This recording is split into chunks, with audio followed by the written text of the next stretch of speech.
Dragi bratje in sestre, v današnjem evangeliju stopamo v na videz ne najbolj spektakularno tekmo.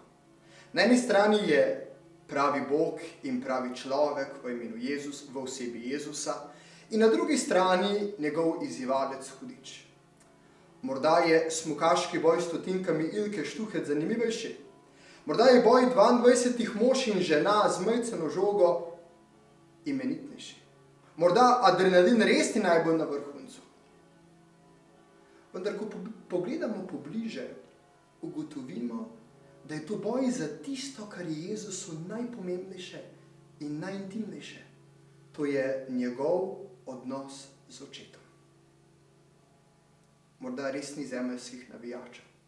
Smo pa lahko prepričani, da to nestrpno spremlja in popolnoma osredotočeno nebeška publika.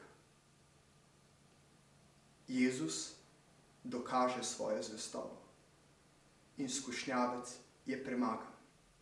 Pa ga to ne ovira, da ne bi Jezusove učence skozi vso zgodovino izzival s podobnimi skušnjavami. Vse tja do dan danes.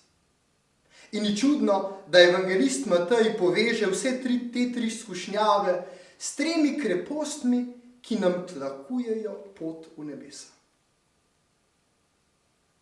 Puščava je prostor, kjer se rojeva vera. Skozi mir in tišino počasi razločujemo Božje dotike. In iz njih živimo, vedoč, da nismo sami. Tempelj je prostor, kjer se utrjuje upanje.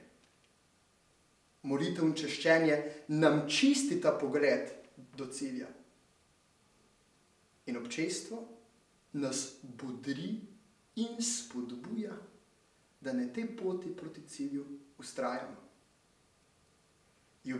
Gora je kraj, kjer se udejanja ljubezen.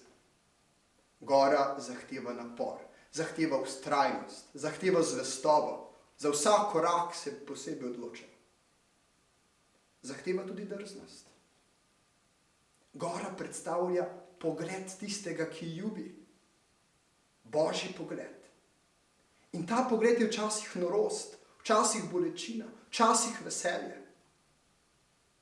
Vedno pa je to okno, skozi katerega v naše življenje vstopa Bog sam. Sami te tekme s hudičem ne moremo zmagati. Če pa je selektor Jezus, potem smo moštvo, ki ne zgreši. Pa lepo nedeljo.